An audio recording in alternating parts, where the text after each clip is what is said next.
Your Excellencies, ladies and gentlemen, I hope everybody is safe and well. Let me wish you all a happy Hijrah New Year to all those who celebrate. Thank you all for joining us today for our IPI MENA webinar on youth education and peace processes in the Middle East and North Africa.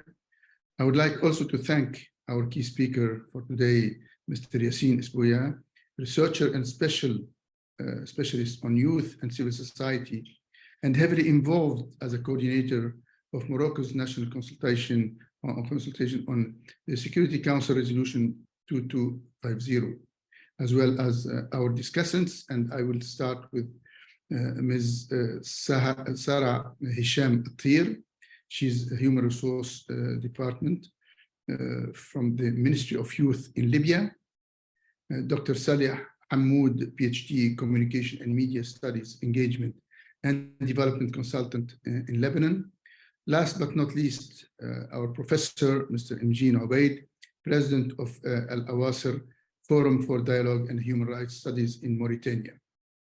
Today, we are combining the World Youth Skills Day that took place on July 15 and the Nelson Mandela Day on 18th of July to discuss the importance of equipping youth with the relevant values and skills, not only for employment, but in order to build resilient societies and that are better able to manage the risks and challenges of the 21st century. Within the MENA region, youth unemployment is almost twice as high as the world average and has grown 2.5 times faster than the world average between 2010 and 2021.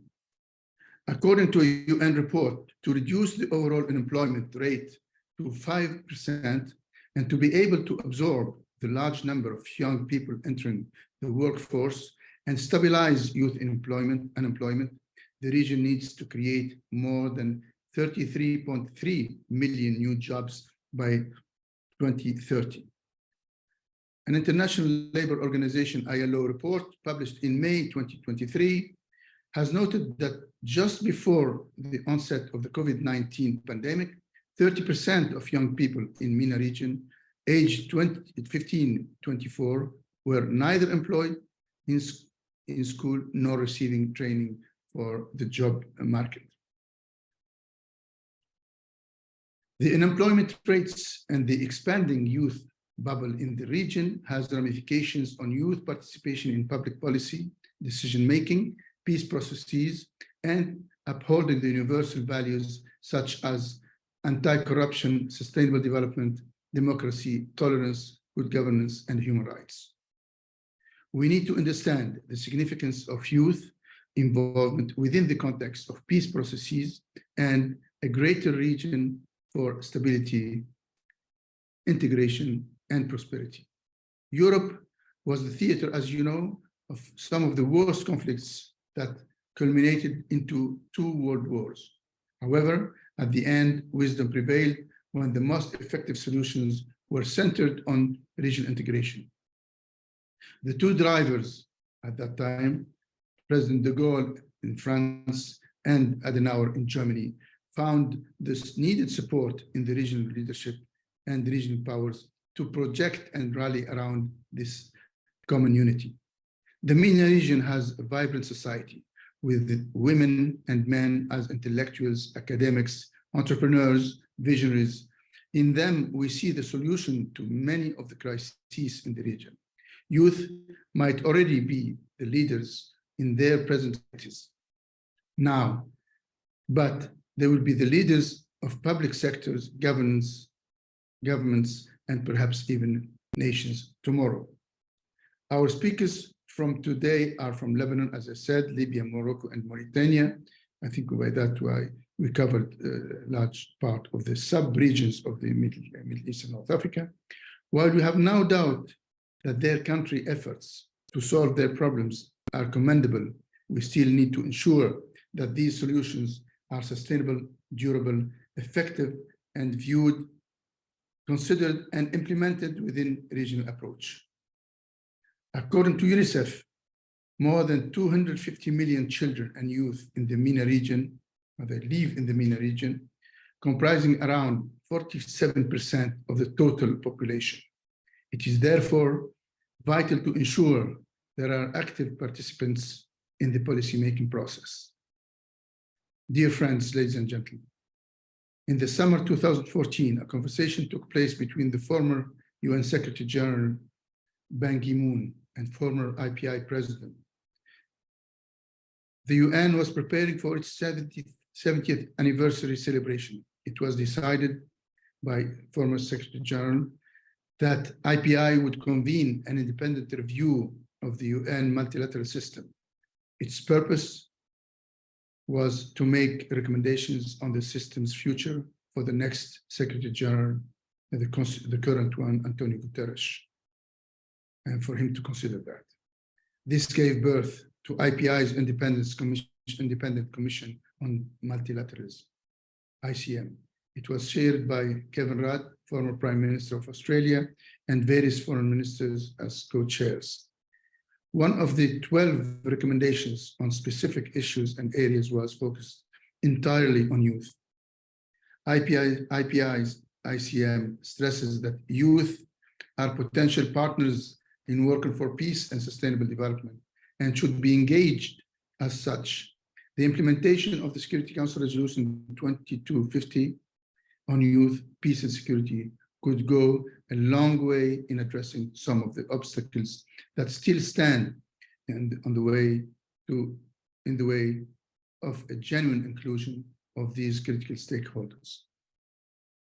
The role of youth is a cross-cutting issue that has been integrated across the ICM's issue areas.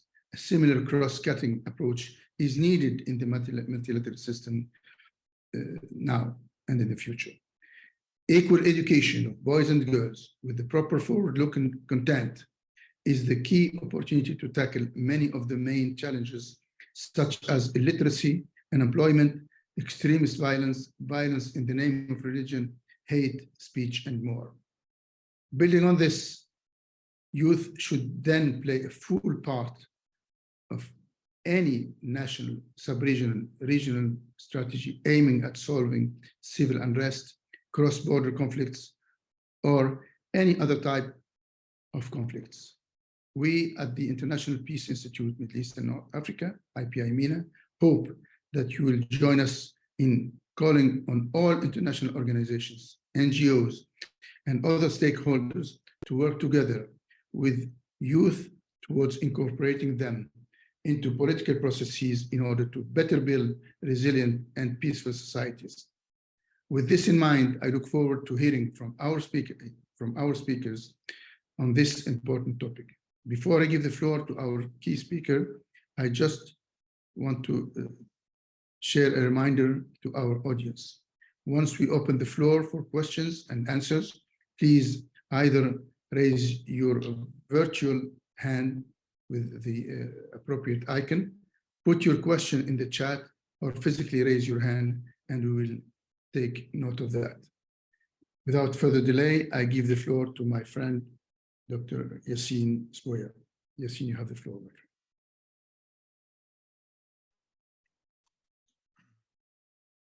Hello? Yes. Okay. Yeah.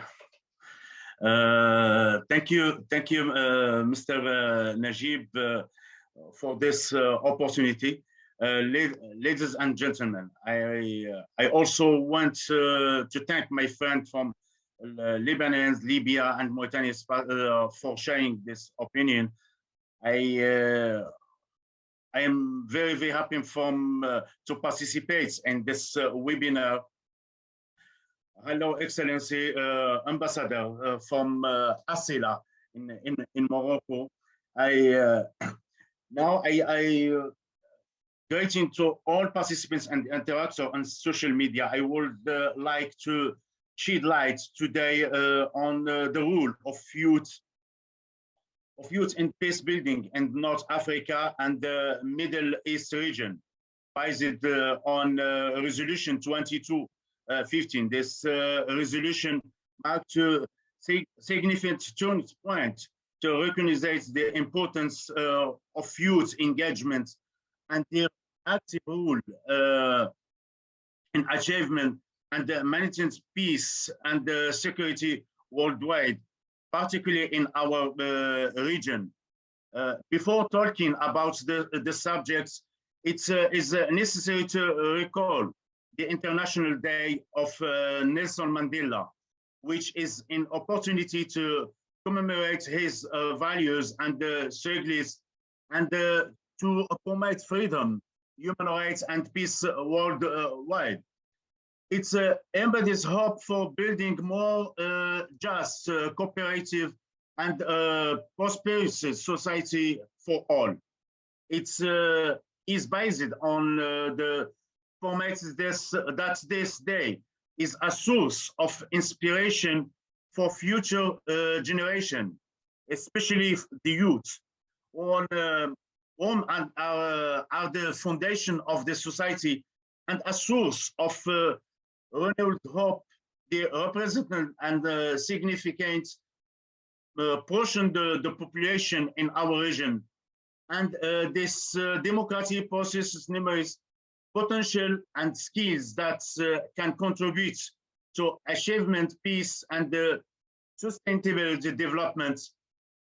However, they also face numerous challenges, including unemployment, limited economic opportunities, and political and social marginalization.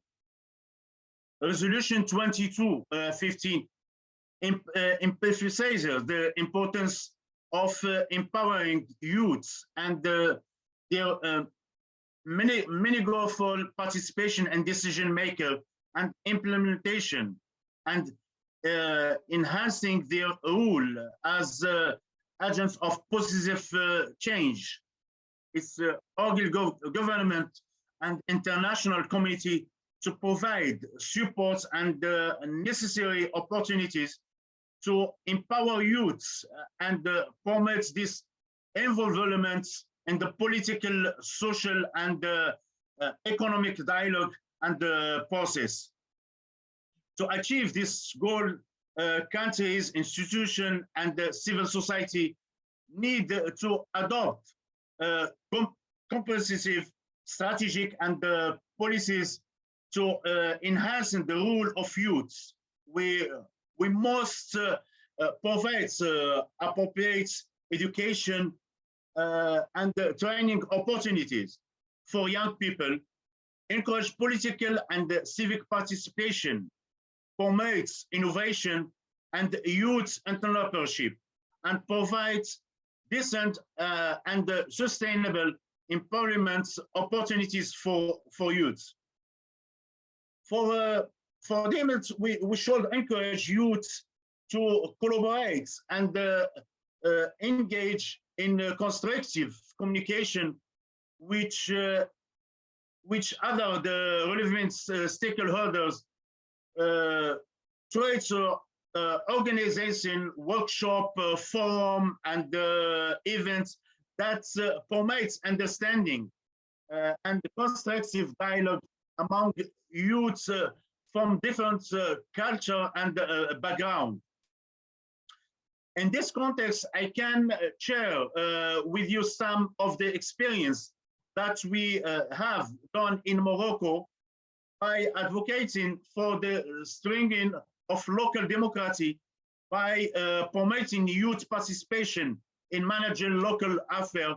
For example, local youth council in Morocco, and the good example in Asila with partnership with the municipality to give the young people to participate in decision making. It prepared the action plan in the city and also in the region and the north, the Morocco. And also we are legislation and the laws starting from the constitution to regulating the laws, help the political, cultural, and social empowerment of youth. In addition, the strengthening the role of civil society in building public policy They are the future for proper genders. In addition to other programs relating to promoting human rights education, combating hate speech and social media, and promoting the intercultural dialogue. All this program were in cooperation between civil society actors and a government sector and elected institution and international organization. We recognize that building democracy at the local level creates comprehensive and ongoing efforts. We must support and empower youth in the region to be active partner in decision maker and achievement positive change in the community by empowerment youth and enhancing their active participation in political and societal dialogue, providing necessary education, training, and opportunities. We can build a democracy and a sustainable local community. Finally, we must support youth in realizing their aspiration and turning this idea into tangible action. We should advocate for the values of peace, tolerance, and coexistence, and commit to promoting justice and human rights, and building a community that works toward eliminating division, discrimination, and prejudice. In inclusion, I believe this power of youth to change the world for the better, empowering them and involving them actively in peace building is a really investment in the future of our region and the world as whole. We must unity as youth, governments, and international community to support and empowerment youth and make the necessary efforts to achieve peace and stability in our region and the world.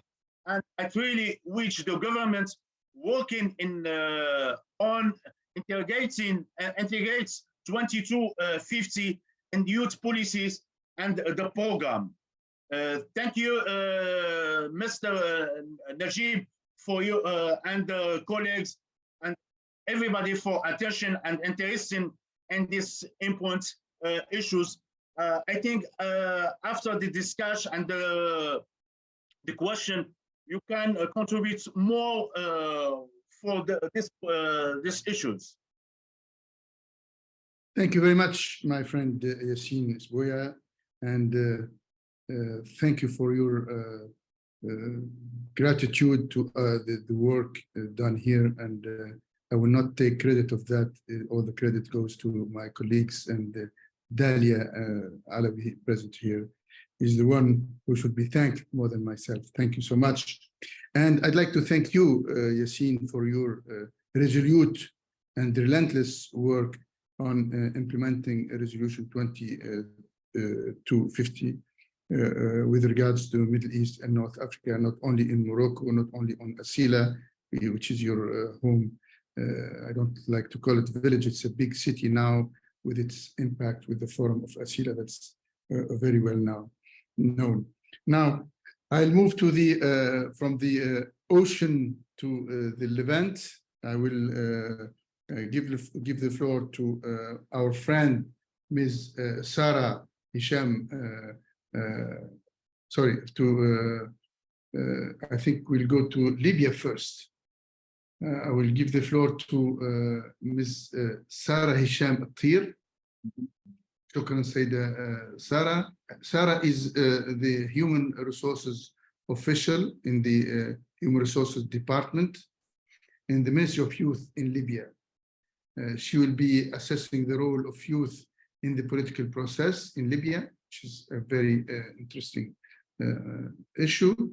And that assessment will be led towards peace and stabilization, as well as the role of youth in civil society and the rehabilitation of youth and disarmament. Sarah, of course, has been a very, I would say, live wire and activist in youth before joining the ministry. And this is, I think, a wise decision by the officials there to inject the important and the vital human resources that have been active in civil society into the official institutions to convey the senses, the aspirations of youth into the work of the government.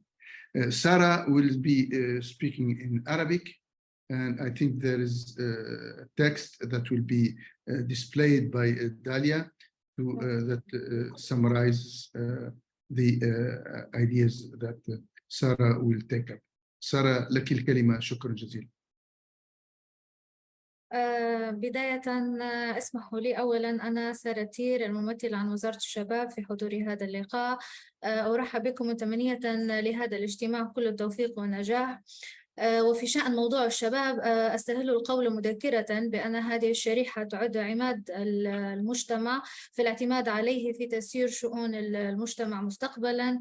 وفي هذا السياق لابد لي من التذكير بأن شريحة الشباب في مجتمعنا الليبي قد مرت بظروف صعبة تمثلت في معاناتهم جراء الانقسام السياسي وعدم الاستقرار الذي ساد المجتمع الليبي خلال السنوات السابقة، وما تخلل هذه السنوات من حروب ما أدى إلى إحداث شرخ كبير في البناء الاجتماعي تضرر منه الكثير من المواطنين، وخاصة شريحة الشباب الذي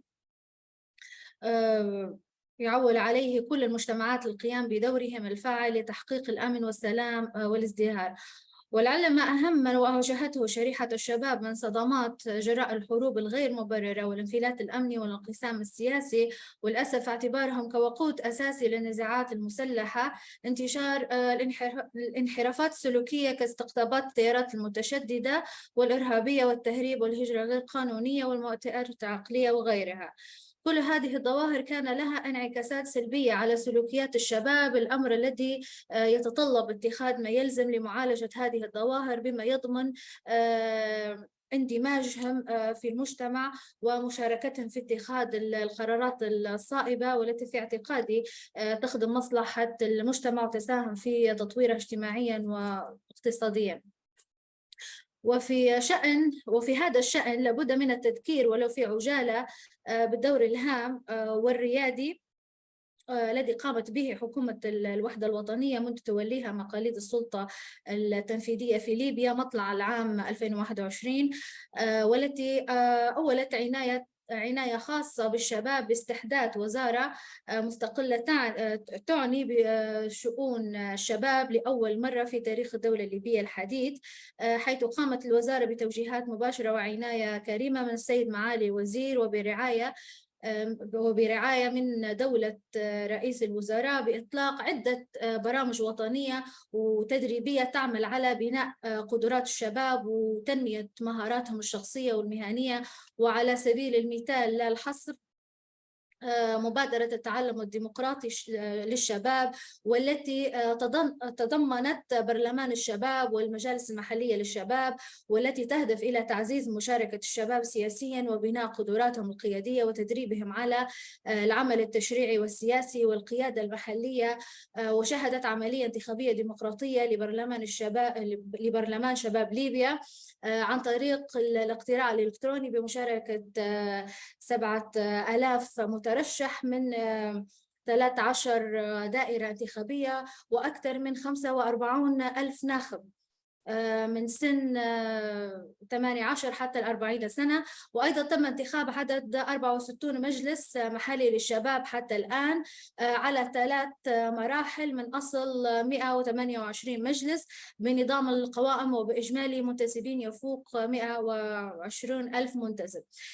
كما أيضا تم تنفيذ عدة برامج تدريبية خلال المخيمات الصيفية الشبابية بعد انقطاعها للأسف ل13 عام، وتضمنت تعاونا مشتركا مع وزارة العمل والتأهيل في مبادرة سميت مهنتك مستقبلك، والتي تهدف لاكتساب الشباب المهارات الأساسية في بعض الحرف المهنية وأيضا تم تنفيذ مبادرة محو الأمية التقنية لتعليم الشباب المهارات التقنية والبرمجية. ومن ضمن أيضا مشاريع وزارة الشباب التي يتم العمل عليها في الوقت الحالي هي إعداد وثيقة الشباب الليبي.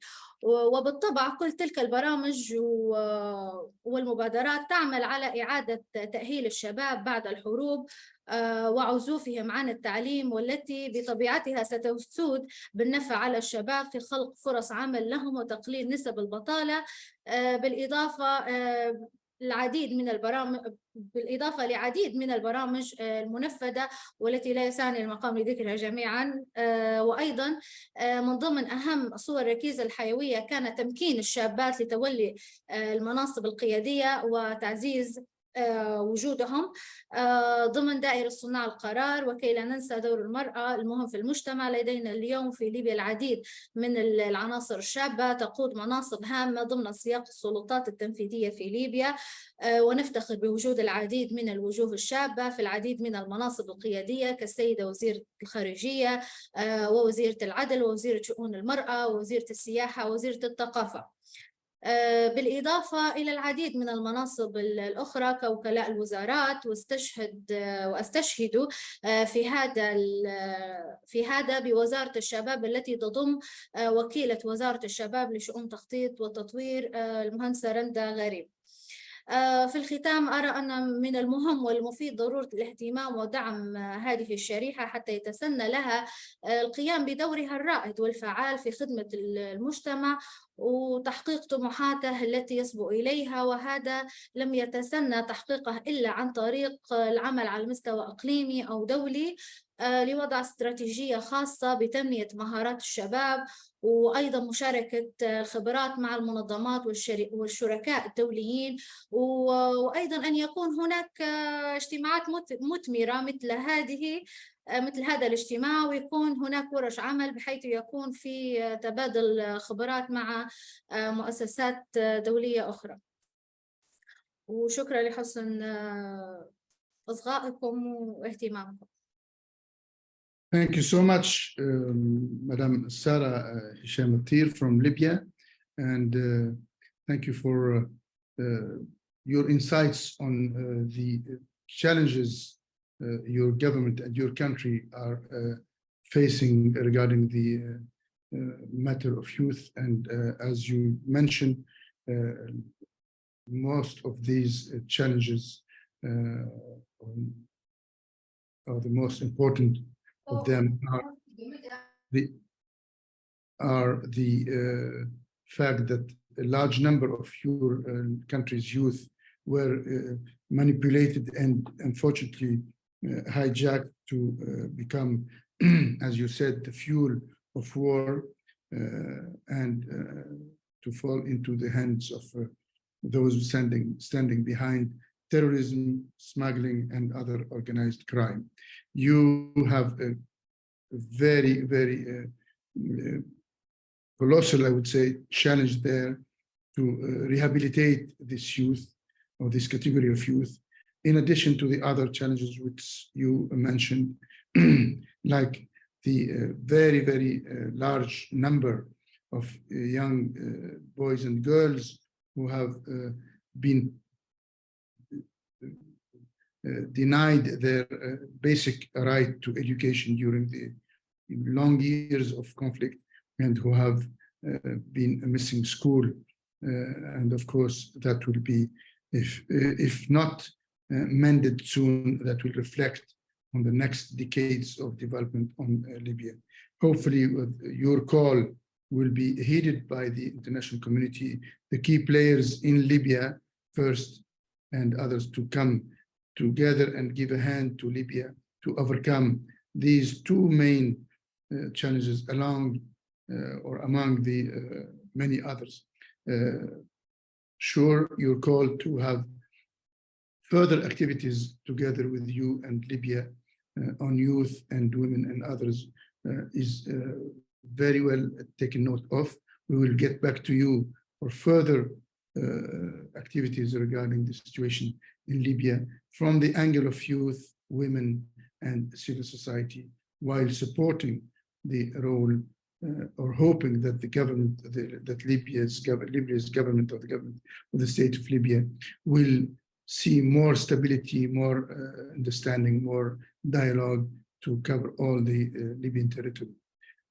Without delay, I'd like to move to the second speaker, another woman, a very active woman in her country. I'm talking about Dr. Saleh Hamoud, PhD, Communication and Media Studies, Engagement and Development Consultant,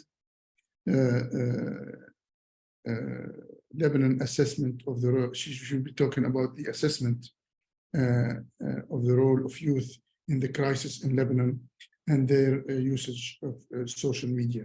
Another country in this part of the world that has been plagued by conflict for decades, and we are all full of hope that Lebanon will regain the place, the leading role it had played for centuries. And I can remember from the my 8 years of service as UN spokesman in your country, I remember recall what the best description of Lebanon by the Pope at that time during his visit, and he said, Lebanon is not a country, it's a message from heaven. So let that message be heard again, and let's move away from armed hijacking of that country and other kinds of hijacking, besides the severe crisis that Lebanon is going through now. With women like you, with civil society, we hope that your efforts will be conclusive and will help Lebanon get back to its initial role that has been witnessed through history. You have the floor, madam. Thank you, Nejib. Good afternoon, everyone. So it will be easier maybe to speak in English. I'll be talking a little bit where you started talking, Nejib, like Lebanon is a message, it's not a country.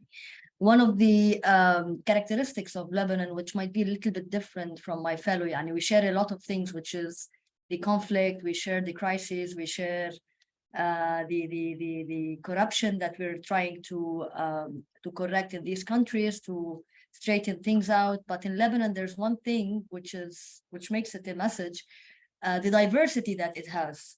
I was in India a few days ago talking in the interfaith, the International Interfaith Dialogue, and India is facing a little bit of disruption currently because of its diversity. But what I said, India is a big country, and it's a little bit afraid of the diversity that it has, that it's causing a lot of conflict.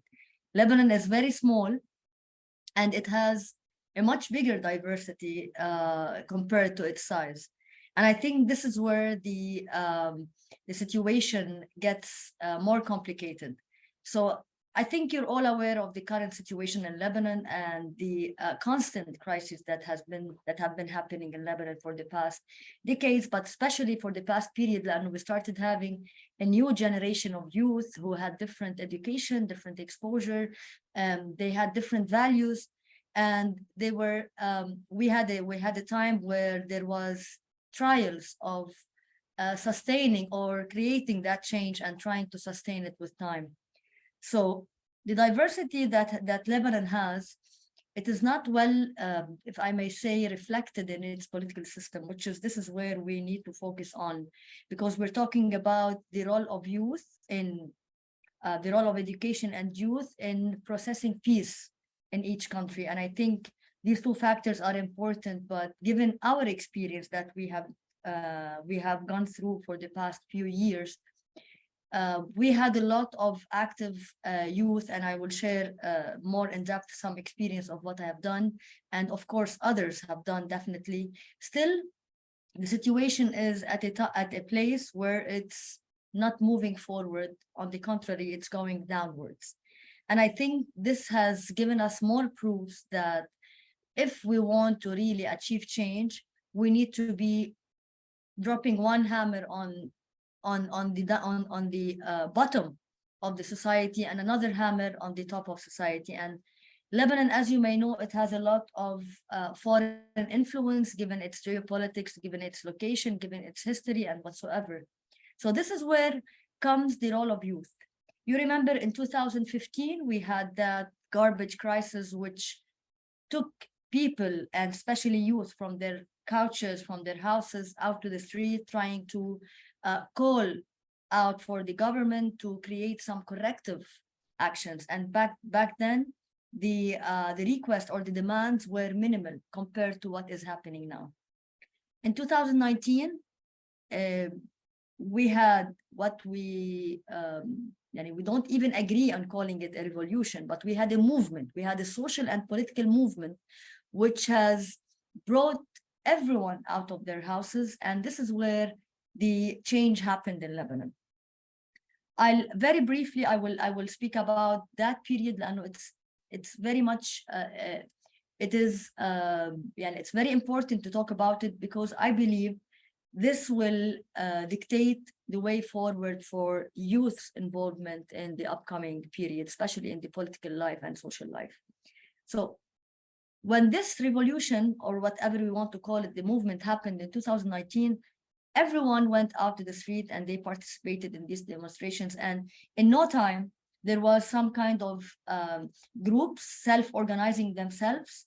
And this is where Lebanon, all of Lebanon, especially Beirut, central Beirut, it became kind of a Hyde Park, where everyone was stating out their opinions, stating out their analysis, and critical masses were formed to create some lobbying towards the government. It created some factual movement. We had new parties that actually took place. And what's most importantly, is that these parties were actually formulated by youth themselves. However, because of the social fabric in Lebanon, because of the complicated, if I may say, political system in Lebanon, we are, and I say it with a broken heart, but we are here at a time where we have not achieved what we wanted at all. The only thing that I will forever be proud of, and I will forever admit that we have achieved, was that to create a wave of awareness. A wave of awareness, because in Lebanon, during all this time, since Lebanon, the greater Lebanon was created, we had no political education amongst our youth. And this was because of the norms, because of the political system that was incepted. So when you are in Lebanon, if you have any political ambition, you have to go back to your own sect, your own group. So it's more like tribal, more or less, because if you have the competencies of being a member of the parliament, or a minister, or a head of the state, it's just binded by your beliefs, or if I may not say it belief, because it's different. It's just which group, sectarian group, that you belong to. And this is something that brings us always to ground zero. The other thing that I would like to discuss, which also has taken part in creating that wave of awareness, was the role of media, and especially social media. You know that the media in Lebanon, and I'm talking about this situation in Lebanon needs more than, of course, 10 minutes or 1 hour, but I'll try to talk about every topic briefly, and whatever questions you have, I'm very glad to take these questions forward. So when we're talking about the political system in Lebanon, as I mentioned, it's all sectarian. So when the media industry, when we had in Lebanon televisions that were brought after the after the Civil War, we had, for example, media stations, televisions, radios that were brought in to the Lebanese public. They were all, with no exception, they were all part of the propaganda of this political party. And because of the chaos that was happening, each political party gained legal, they were able to legalize these stations. So basically we normalized propaganda, which is something very dangerous. Number two, when they presented in Lebanon, when we presented the official television station, it was also binded by the political system that was taking over the country, and which is until this moment taking over the political system in Lebanon. So we're back to ground zero. So when the new media was introduced to us, it started more or less to democratize that type of democratize the communication process. It it was able to amplify voices that were not able to be amplified through the traditional media, because there were no place for people who were neutral, for example. There was no place for people who were who had their agendas, which is different than the political parties or the government's agendas. So it gave space for youth to voice out their to amplify their voices. At the same time, it came with a price. We started, and I think it's similar to all my fellows present here, in addition to the whole world, this new media brought in more spaces for fake news, hate speech, creating more, like what we say, filtered bubbles, like people who have some a certain belief, they were exposed to this news and these people and these opinions. And this created more polarization. This is why you find in Lebanon, until this moment, we have cases that escalated from a conflict or a dispute in the cybersphere on the social media, which had been taken into the the public sphere, in the streets, or in political forms, or any other non-peaceful form. The other thing that is also is hindering the growth of youth in Lebanon is the political participation of youth in political life through their academic institutions or universities, or their own small societies. So the revolution or the movement of 2019, it created some change. So we found a lot of youth, they were formulating, and I was one of the people who were working towards for example, student elections in one of the universities in Lebanon, which is the university was, I teach with AUB, LAU, and RHU back then. RHU is Rafiq Hariri University. And I remember in 2 years during this movement, I was able to work with these students in Rafiq Hariri University. Precisely, I'll give this example, to let them work with students of AUB and LAU to learn from them how to run student elections. And funny enough, the independent students, won against the party of Hariri in Rafiq Hariri University. So this is something, it might not look as a huge success story because we're talking about a small scale, but look at how much we can do if we bring in youth together and we provide them with resources and we let them break that factor of fear. Because the stories that happened during these elections were mind-blowing, because people were afraid that they might even fail in their courses because they were part of this movement. So these are areas, like when we look at education, we're not talking about educating youth in regular classrooms. I believe we all agree that reaching or shifting the mindset of youth is not anymore by traditional education. It's by different indirect ways of applying education. It's by involving them in social life. It's by involving them in public life. It's by involving them in political life. And this is where all these deeds or all these trials to involve youth, they are fluctuating in a sense, where when we're talking about youth, we're talking about an emotional meter, meaning that we have to really be able to measure their emotions and how they are fluctuating, because we need them to stay motivated. Which brings me to the last point that I will mention in this presentation, which, like, currently we have a declined involvement of youth in the political and social life recently. Definitely it's because of the economic crisis, because these youth may be busy in trying to make a living in a way or another. And the other reason, or the other reasons, are that the demotivation, because they have seen that we have been on the street, we have been working relentlessly. However, this system is unshakable. This system is not moving any inch aside. Even we were able to infiltrate through several independent member of the parliaments, for example, which was something that has happened for the first time in Lebanon.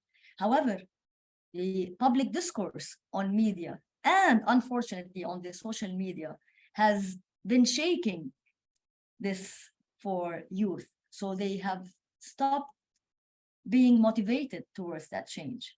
The last thing that youth are facing as well is, which is, I believe, also in common with many other Arab countries, is the brain drain. Like everyone wants to flee the country. Everyone wants to make a living outside the country because they're looking for stability. I was amongst the people who left a year ago after the 2 years after the explosion. And we have to mention the Beirut explosion as well, which also demotivates youth. Like there has been a huge loss for everyone, but there has been no accountability. So there's a loss, there's a decline in trust in that system. So many people are leaving the country and they're trying to disconnect themselves from this social problem that they have to feel that it doesn't mean to them. So as I mentioned, I was amongst these people who left for a year or so. Then I had to go back because I felt the sense of involvement in the country was much more meaningful to me. But I would not blame any of the other youth who would really keep that in their mind and feel demotivated and feel unresponsible for whatever is happening. So by the end, I think my main point with all the eminent speakers here would be looking for ways of motivating youth and keeping them involved. And I think this has to happen in a multi-layered methodology, meaning that top to down, yes, meaning that we have to work with international organizations. Of course, we have to work with grassroots organizations. It has to be down to top. It has to give a huge focus and a huge attention to the public discourse on the media and to look at ways of not giving one solution. Now, youth are looking for mostly, and I'm sorry I have to say it, they're looking for a one-stop solution. Unfortunately, that's how the behavior has been happening amongst youth, especially in the region. So when we're talking about how we can build peace or how we can mobilize the process of peace building in the education in the region with a focus on youth and education, I believe that we have to look at it in a more 360 degrees. The last thing that I will mention is that one of the propositions I have proposed several years ago before the 2019 movement was creating a youth council, which is kind of a shadow to the council or the parliament that is taking place in Lebanon. This will help youth to feel that they have responsibility, that their work has an impact. It's not that we're giving them small portions of tasks that they have to take so they can lose the interest in the biggest picture very, very, very quickly. Thank you so much for listening. Thank you for your time. And of course, I'm open for any questions. Thank you so much. Thank you, Sally. Indeed, we share with you the fact that we listen to you and go through what's going on in Lebanon.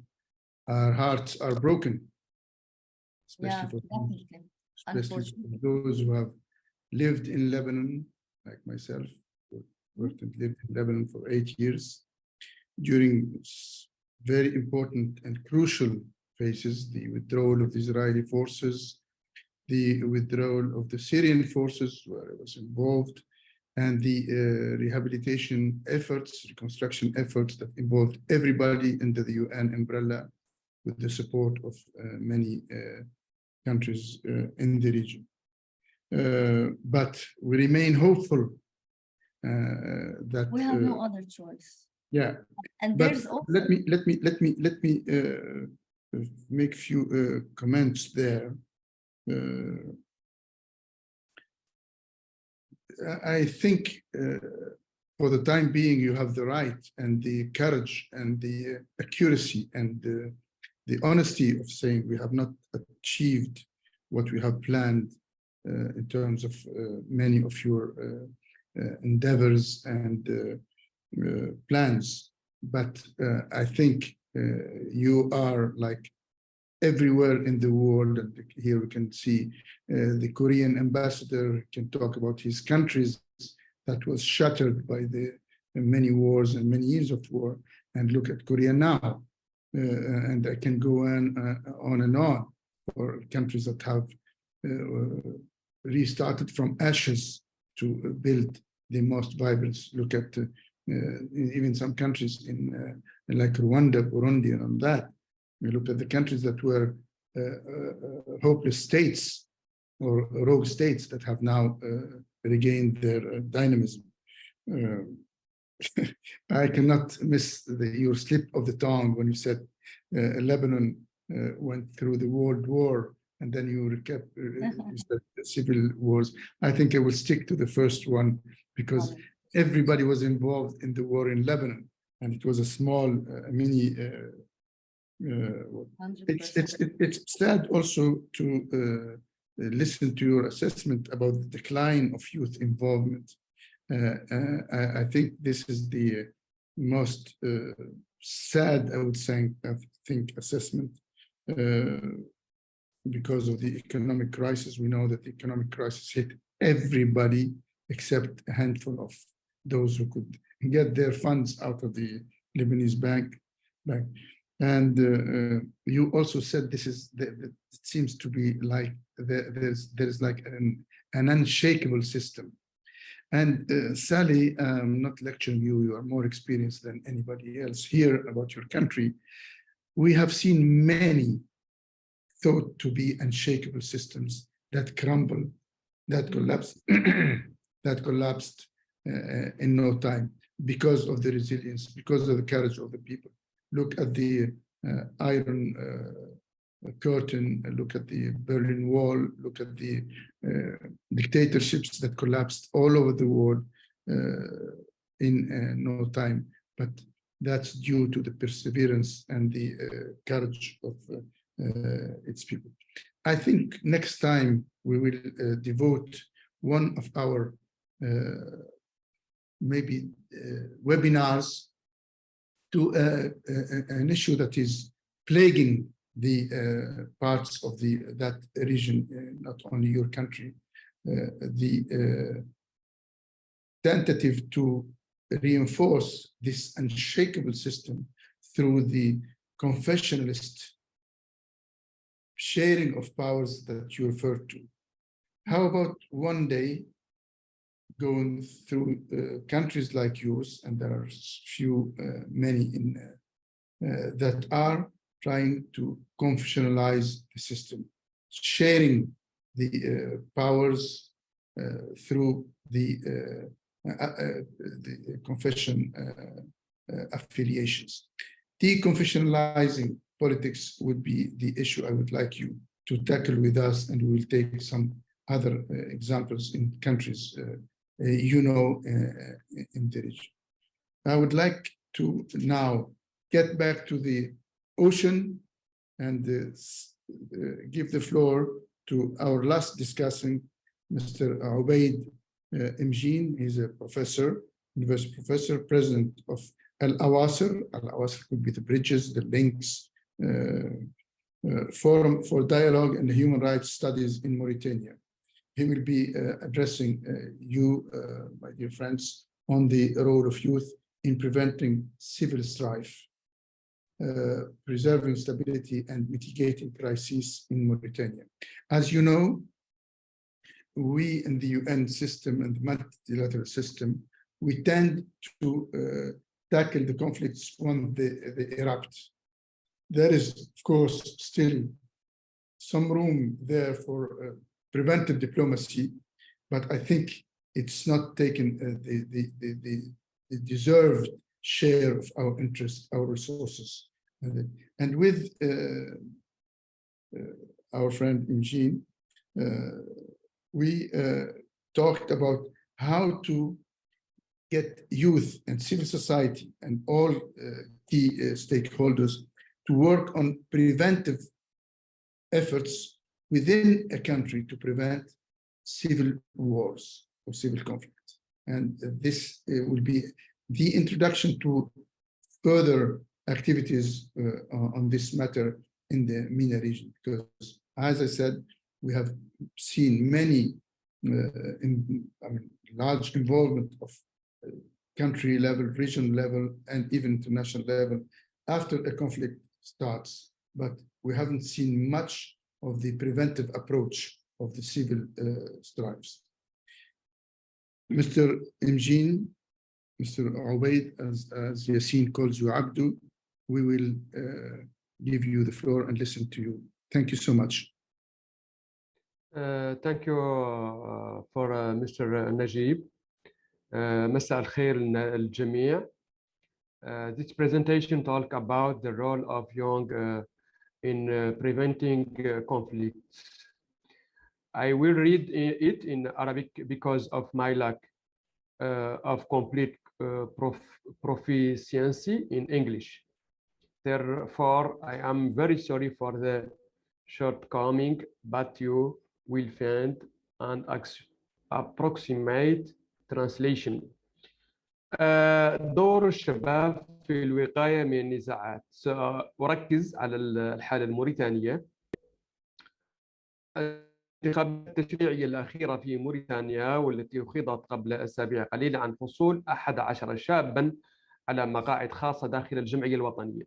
إذن أصبحت لدينا قائمة برلمانية خاصة بالشباب للفئة ما دون 35 سنة، قائمة يتنافس عليها الشباب دون غيرهم، ولهم الحق أيضا أن يترشحوا ضمن القوائم الأخرى. وهذا جعل لدينا مشاركة على المستوى السلطة التشريعية للفئات ممثلة للشباب. هذه المشاركة تطرح عدة أسئلة: هل هي مشاركة مخطط لها أم أنها مشاركة شكلية وغير قادرة على أن تعكس آراء وقوى وقدرات وتصورات الشباب لما يجري في البلاد؟ وهل هي مشاركة يعول عليها في صياغة الإشكالات التي تهم أن وراءهم من الشباب، أم أنهم مجموعة من الشباب سيتم دمجها في الرؤى والسياسات العامة التي يجري تداولها تغريديا داخل قبة البرلمان؟ عموما هذه الأسئلة التي أثارها الشباب بهدف معرفة مدى نجاعة هذه القائمة، وهل هي تعبر عن مساهمة وإشراك حقيقي للأوساط الشبابية ولليافعين في جهود الاستقرار السياسي والاجتماعي داخل موريتانيا. من المهم نعبر بشكل عام أن مشاركة الشباب تبقى قاصرة عن الهدف المراد تحقيقه في سياق التمكين لها، سواء تحدثنا في المنطقة العربية أو في مجال يعني شمال أفريقيا والشرق الأوسط بصفة أخص. فهذه المجموعات الشبابية التي ينظر إليها أنها مجموعات متنوعة، إلا أنها في الواقع تجد تحديات كبيرة من ضمنها الحد من فرصها داخل سوق العمل، حيث سجلت المنطقة أعلى معدلات البطالة بين الشباب بمعدل 2.5 مرة أسرع من المتوسط العالمي ما بين عامي 2010 و2021. قدراتهم على المشاركة المدنية وداخل سياق بالإضافة إلى ذلك فإنه داخل سياق تنتشر فيه الأمية وتنتشر فيه العناصر الأخرى المرتبطة بانعدام الوعي السياسي، يجد الشباب أنفسهم عالقين دون يعني مساهمتهم على النحو المطلوب، بصفة خاصة إذا نظرنا إلى أن الوعي الديمقراطي في مجتمعاتنا يبقى عموديا وليس أفقيا. في هذه الوضعية يجد الشباب أنفسهم فريسة سهلة ينهشها الإبعاد الاقتصادي والتنميط السياسي، فيلجؤون إلى خيارات بديلة كالهجرة وبأعداد تزيد على الحد المقبول أو المقدر. فهذه الوضعية تستنزف الأوطان. مثلا أتحدث عن موريتانيا، في الأسابيع الأخيرة الماضية والأشهر حوالي 10% من الشباب الموريتاني هاجروا إلى الولايات المتحدة عن طريق يعني مسارات جد خطيرة.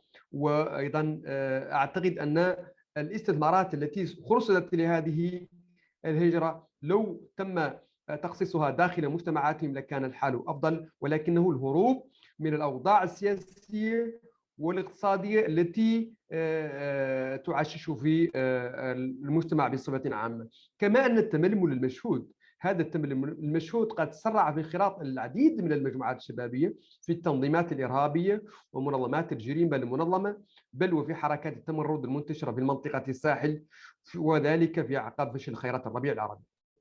عموما يحس الشباب بأنهم يشكلون أغلبية ديمقراطية مغيبة ومهمشة داخل مجتمعهم، ولهذا يعتقد أن الانتفاضات الشعبية العارمة التي اندلعت في 11/2000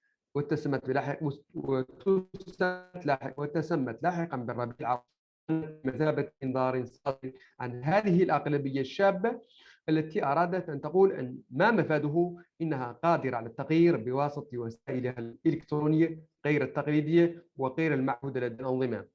يقال في هذا الصدد بأنه إذا كانت قضايا القرن العشرين تعرف برجالها وشبابها المتحررين كمارتن لوثر كينغ أو نيكروما أو غاندي أو مانديلا، فإن قضايا القرن الحالي تعرف بوسائلها كالفيسبوك وتويتر، وبالتالي فإن هذه الأخيرة هي الوسائل التي سخها الشباب للتغيير السياسي والاجتماعي، بما في ذلك الحركات الحقوقية والاحتجاجية التي تنتعش بها الساحة الموريتانية، والتي تعبر عن هموم هذه المجموعات بعيدا عن الرقيب وبعيدا أيضا عن سلطان المجتمع، وربما اتخذتها وسيلة للتعبير عن احتياجاتها الضرورية. وهذه هذه الوسائل تم تحويلها إلى منصات لتدوير الشعوب ضد الفساد المنتشر داخل الحكومات وانعدام الحكامة الجيدة والتقييم الممنهج للطاقات الشابة. هذه الوسائل غير المعهودة فاجأت الأنظمة التي لم تستطع قراءتها أو مسايرتها بالشكل الصحيح حتى تتمكن من وقاية بلدانها من رياح الثورات العاتية، والتي تتسم في النهاية بالعنف وانعدام الاستقرار في دول معينة في المنطقة الشمال الإفريقية والشرق الأوسط بصفة عامة. إذن الأدوات الحقيقية لزعزعة الاستقرار ليس القوى السياسية الشبابية، بل هو الاستبداد والتغييب الواضح للمشاركة الواسعة للمجتمع وفئاته من قبل الحكومات.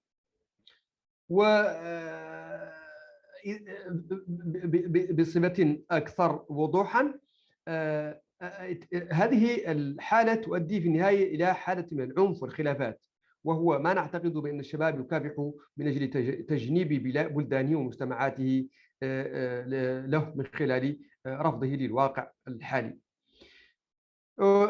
بشأن هذه الوضعية يمكن أن نقول بأنها أنبتت نوعا من النزاع الكامل، فمع تزايد أدوار الفاعلين الأساسيين في المجتمعات غير الديمقراطية تتكاثر المصالح والغايات المتعارضة، ولأن الفضاء المدني مغلق دون حرية التعبير الكافية، فإن الحالة تعبر عن نزاع كامل وغير مباشر، لكنه يتهيأ لاتخاذ وضع يسمح بتحويله إلى نزاع فعلي داخل المجتمعات بفعل التناقضات الملاحظة، وبتفجر حالات الاضطراب والتوترات عند تلك الجماعات تصبح أمام حالة نزاع علني لا يمكن إنكاره من قبل الحكومات التي تغيب عليه الإرادة الكفيلة بنهاية تلك التعارضات وفق منطق مدني وديمقراطي وتعمد إلى طمس الحقائق والمعلومات الحقيقية.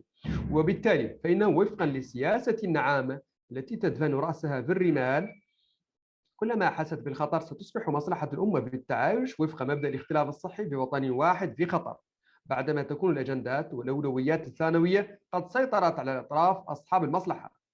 وهذا توضح الخريطة الموفقة بهذا العرض، فهي تظهر أن المواقف المعلنة تكمن تحتها الكثير من المصالح والحاجيات غير المعلنة.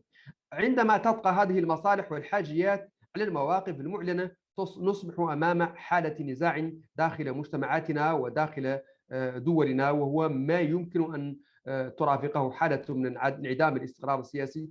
أما وقود هذه النزاعات فهم الشباب، فمثل هذه التوترات يشار إليها والتي يشار إليها بالعنف البنيوي، والتي تتصاعد حدتها كما أشرنا لتصل إلى مرحلة العنف الحقيقي، والتي قد ترافقه الأعمال العدائية وجرائم قد ترقى في مرحلة معينة إلى التأطير العرقي والجرائم ضد الإنسانية كما عاشتها المنطقة شمال أفريقيا والشرق الأوسط كما أشرت إلى ذلك آنفا. الضحايا في مثل هذه الحالات هم اليافعين والشباب الذين يرقمون على التجنيد والانقطاع عن الحياة الدراسية ويتعرضون للاغتصاب والأعمال الانتقامية الممنهجة. في تصوري أنه هنالك جملة البدائل والحلول أود التعبير عنها. من أهم هذه البدائل والحلول أولا التعبير عن المنتدى الذي أنا أرأسه يقوم منذ فترة طويلة بعملية تحاور بين المتخالفين والمتعارضين سياسيا واجتماعيا وثقافيا في موريتانيا، وهي تجربة أتت أكلها قبل الانتخابات 2019 التي تم فيها شحن المجتمع بشكل عرقي كثيرا، وهذه الانتخابات الأخيرة حيث استطعنا تأمين جلوس الأطراف مع بعضها البعض، وفي ذلك نكون قد أدينا واجب كبير من الواجبات فيما يتعلق بإرجاء الخلاف وتحويله إلى خلاف علني عنيف. في هذا السياق أود أن أتقدم بعدة بدائل وحلول. من ضمن هذه البدائل تشجيع على فتح فضاء المدني بشكل مطلوب من لدن الحركات الشبابية، تشجيع المشاركة الديمقراطية الفاعلة للشباب في العملية السياسية بشكل يجعل خمس المقاعد البرلمانية للشباب، في نفس الوقت على صعيد الحكومات والاكتتابات الرسمية والخاصة. العمل على حماية ورعاية هذه الفئة من خلال منظومة تشريعية صارمة وفاعلة، وخاصة ما يتعلق منها بالحماية من التجديف والإلقاء الفكري والعقائدي والتكفيري. أتحدث عن هذه المادة باعتبار أنه في ساحل موريتانيا الأخيرة تمت شيطنة الكثير من الشباب وإيداعه السجن والمطالبة بقتله تحت طائلة جرائم حرية التعبير وحرية التفكير بل وحرية العقيدة أحيانا، وهذا شيء ينذر بالخطر في مجتمع بدوي كنا نألف الحرية والانعتاق بشكل لا حد له. بالإضافة إلى ذلك ضرورة توفير بيئة عمل محفزة واستقطاب للطاقات وتدريب الشباب في المناطق الريفية مما يسمح بإبقائها في مناطقها الأصلية وكذلك في أحياء الهامش. تصميم برامج يراد منها حماية الشباب من الإيديولوجيات المتطرفة والتي تنشط في شمال مالي وفي المناطق الساحل بصفة خاصة، وتستقطب الشباب ببرامج وإقراءات أسفار وغيرها. من المهم كذلك الاهتمام بأوضاع الأقليات العرقية خلال إعداد وتصميم السياسات العمومية حتى لا تصبح تلك السياسات طاردة للشباب المنحدر من أوساط مهمشة أو من الأقليات. وقبل الأخير حماية حقوق الإنسان الأساسية بما في ذلك تمكين الشباب من حرية الرأي والتعبير وحمايتهم من موجات الإرهاب. بالأخيرا الإنخراط والمشاركة والمناصرة في جهود إدماج الفتيات في الحياة النشطة بعد تكوينهن وتأطيرهن. أشكركم على الاستماع، وهذه مساهمتي التي كنت أود أن أقدمها باللغة الإنجليزية، ولكن للأسف لا تزال قدراتي في هذه اللغة ضعيفة أدرسها حاليا، وربما في لقائنا القادم أكون قد استطعت التعبير عن ما يجيش في نفسي من هذه اللغة. أشكركم أستاذ نجيب وأعيد لكم الحديث. شكرا جزيلا أخي عبيد. Thank you so much, dear friend Ubaid Imjeen from Mauritania. You have provided us with very good news. In fact, first, that the 5% of the parliament of Mauritania is devoted to youth. And there also you were quite realistic and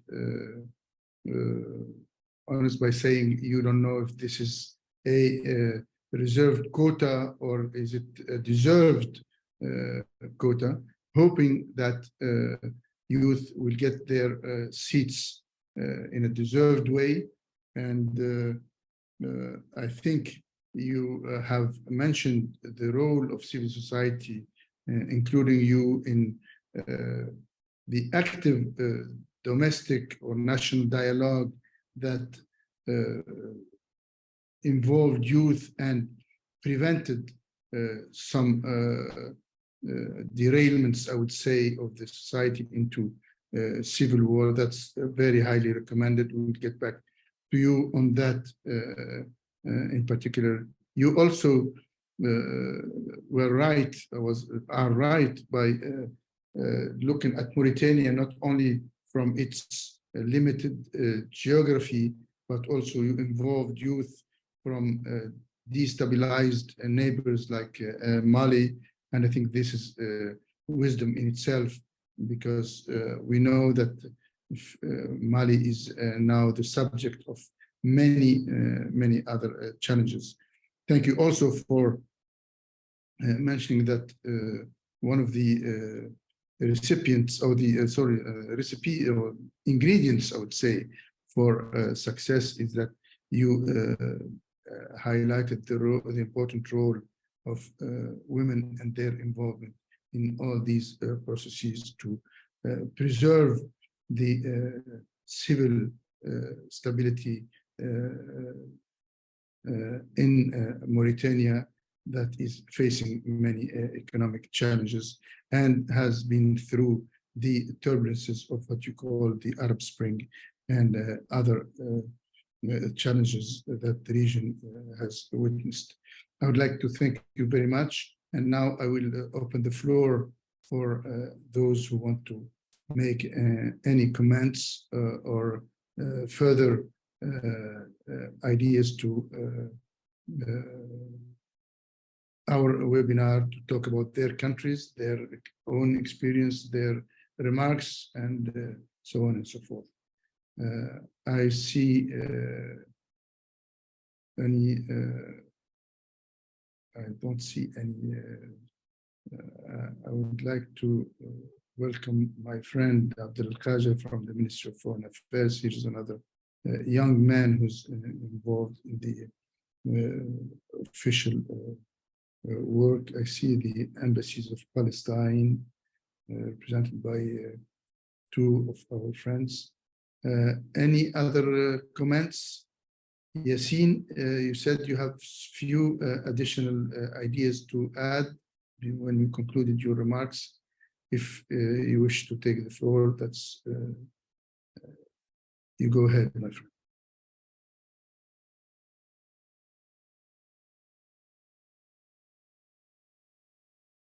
Yassine? Yeah, okay.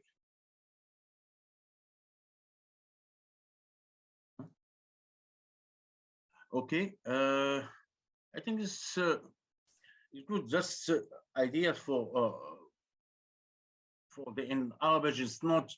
It's very important point for the Libya, and for me is the news about Libya's activity and give the youth participation in the Libya.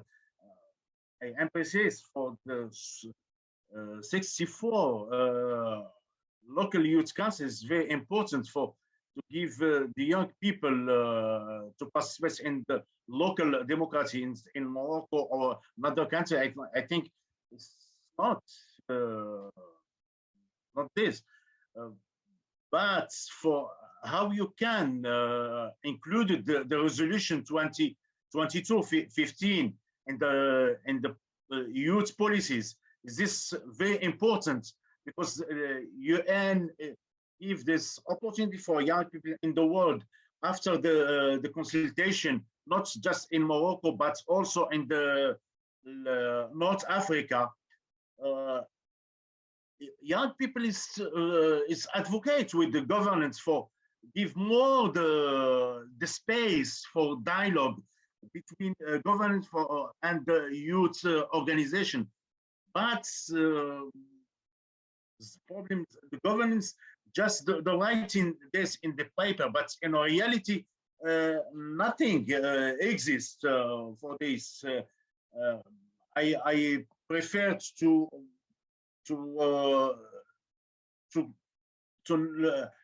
coordinate between youth organization in North Africa and sometimes the Arab region on North Africa and Middle East.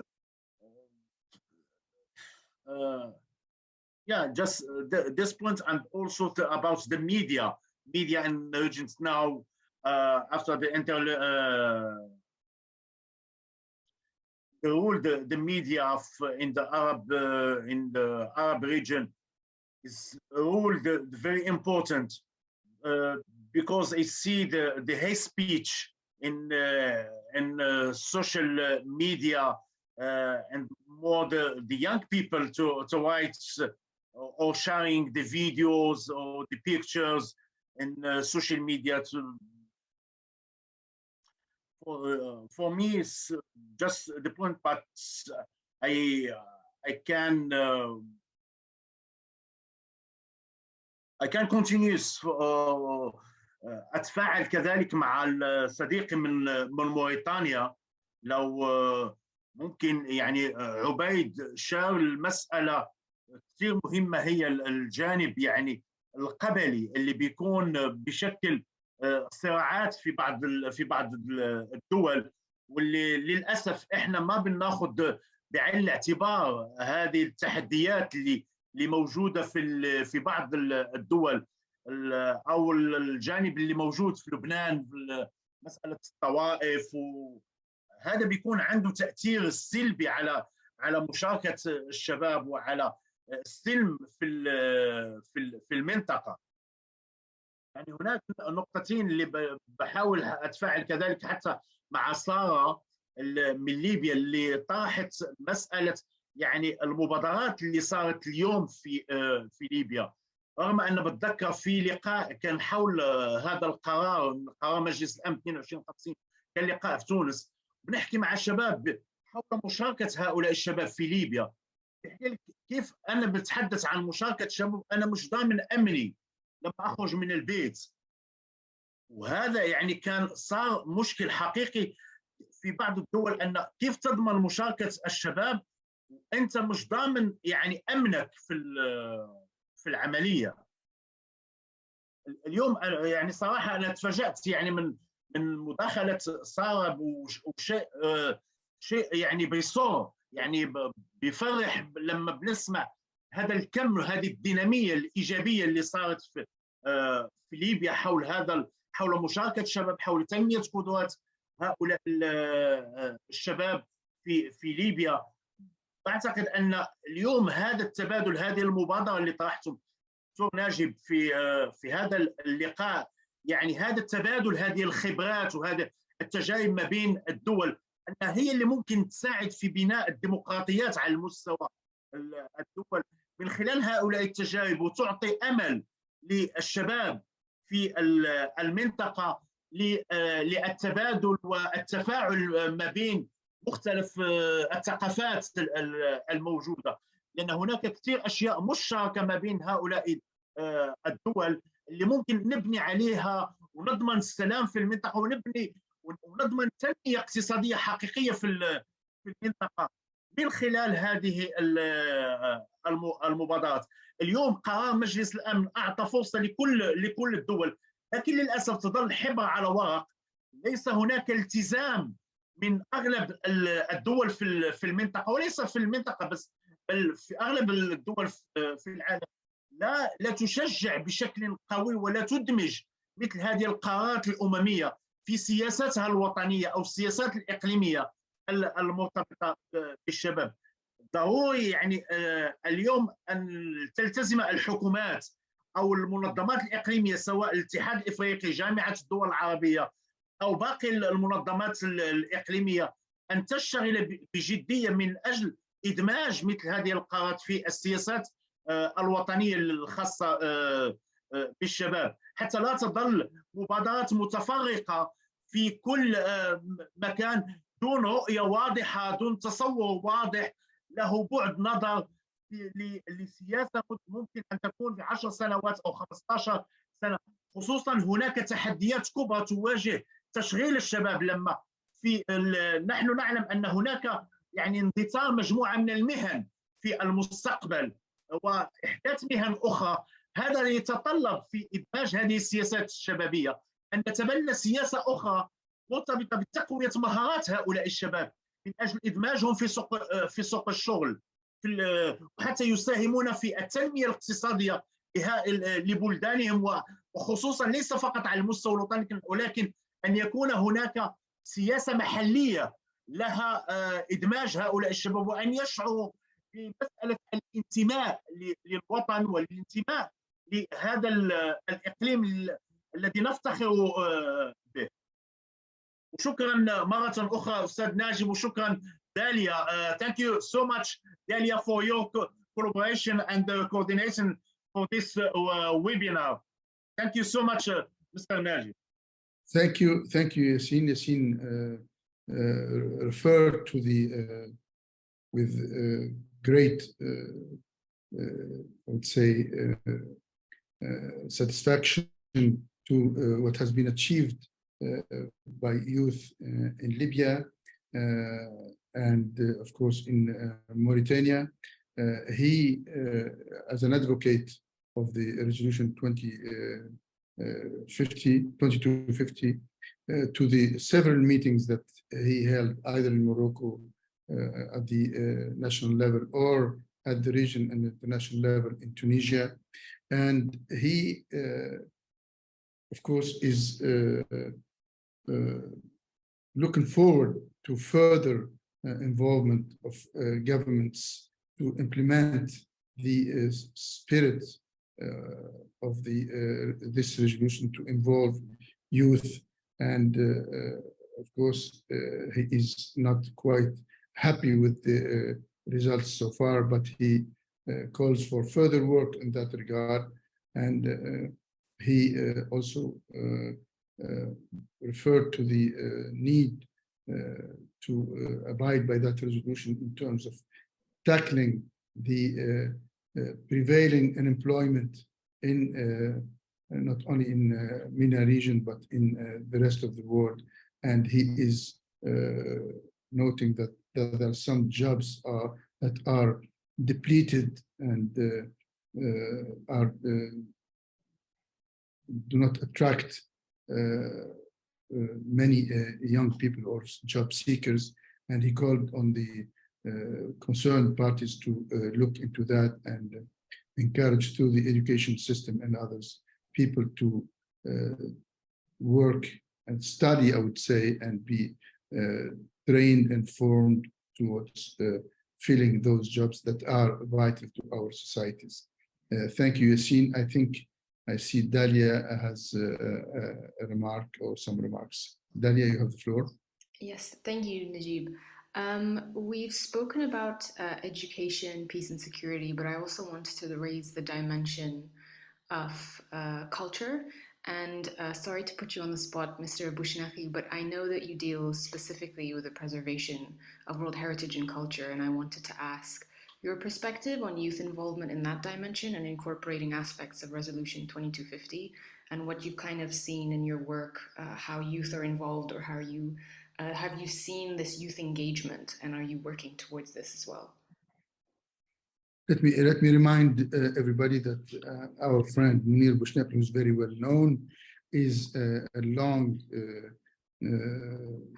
experienced archaeologist, and he spent most of his life in professional life in UNESCO, working on the World Heritage, and he has worked all over the world, from Cambodia to Tunisia to his country of origin, Algeria, in Bahrain, in Yemen, in Iraq, in Bosnia. I mean, I'm mentioning only these areas where he has contributed with UNESCO and other key speakers in preserving the World Heritage and, of course, and the culture that is laying behind those sites. Mr. Munir, you have the floor. Thank you, Dr. Nejib, and thank you, Dalia. But thanks also to the speakers for their very important contribution concerning the role and the importance of youth in our world.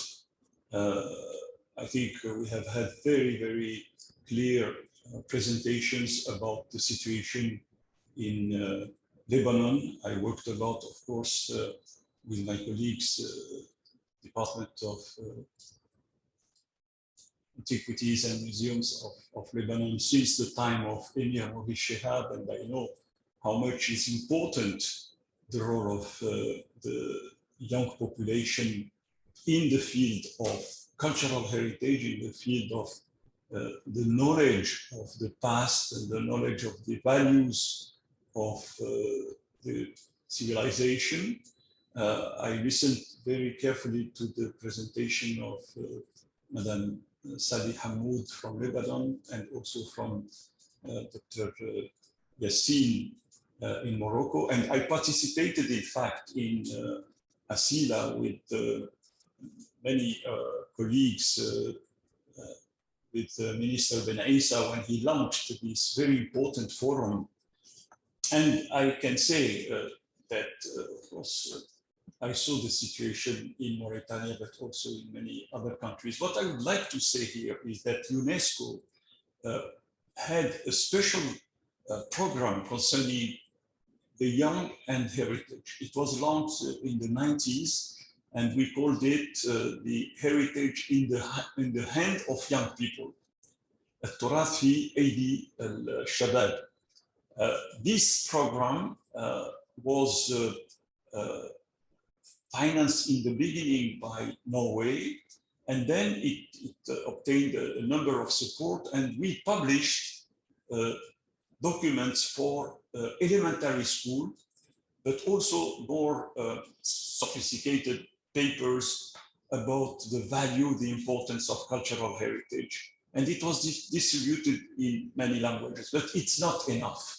I agree with Mr. Yassine, Dr. Yassine, what he said about the involvement of the government. I intervened in many panels, in particular with Alexo, when they had meetings about education and culture. And I explained that in the Arab region in particular, the choice which is made in the education sector to put emphasis on science, technology is certainly very important, but it cannot be fruitful if, in addition to the knowledge about these important topics and important material for the development of a country, if you don't have an effort of sensibilization, of raising awareness about culture, about cultural heritage. So it's true, and I see that I was in Lebanon only a few months ago after the the explosion in the harbor, and one of the rehabilitation which was very successful and recently inaugurated was the Museum Sursock.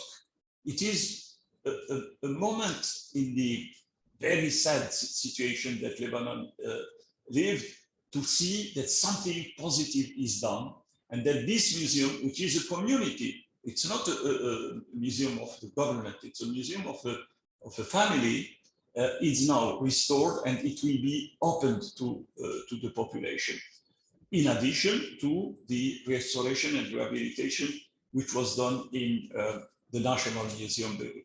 But I want to just finish with one concrete example that I am living since 2018, when Daesh left the city of Mosul.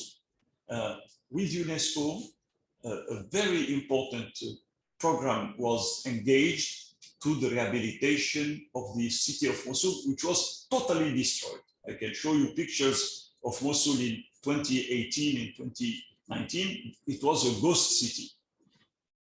This year, 2023, I was in Mosul, and there are two young associations of Mosuli, people from Mosul, rehabilitating a place, using the space to organize activities in a city which is returning slowly to life. I think that this example should be more presented also to the general public, to show that in a situation which was a disaster, it was, I compared Mosul when I saw it after the departure of Daesh, of the city of Mostar, where I worked a lot in Bosnia-Herzegovina, where everything was destroyed. The mosque destroyed, the church destroyed, the houses destroyed. So in this situation, looking at two places in the old city where young people are intervening organizing seminars, organizing music, organizing a small museum. It was something that was very important for me to mention, because this is, as you said, Dr. Nejib, the hope that Yassin provided in his statement. And I am sure that this is only one part of the work of the youth in their different countries. But for me, and having worked for now more than 50 years in the field of culture and cultural heritage, I think that this is a field where associations, organization of the young generation is important and should be supported, because you cannot do this activity if you don't have a support either by public or by private bodies. So very quickly, because your theme is very important, it needs more and more discussion, but I know time is running, and I really appreciated all the interventions. And when you spoke about Asila, I went so many times to Asila, so I was happy to listen to this very important cultural success, not done officially by the government, but the municipality of Asila, and opened to the world. Thank you. Thank you so much. I don't think we have better words to conclude with than this picture that my dear friend Simonir depicted about Mosul, that youth, thanks to youth and other efforts, it was reborn from ashes, from destruction, to return to life. And I think we all agree that this should apply on all other cases of countries where conflicts were devastating, and with the involvement of everybody and mainly youth, the conflict could be removed from the spectrum, from the screen of and from the planet altogether. I would stay on that dream, on that hope, and we will commit to work further with all of you and others to further highlight the key role of youth in building the future. I would like to thank everybody and wish you all the best, and we'll see you very soon.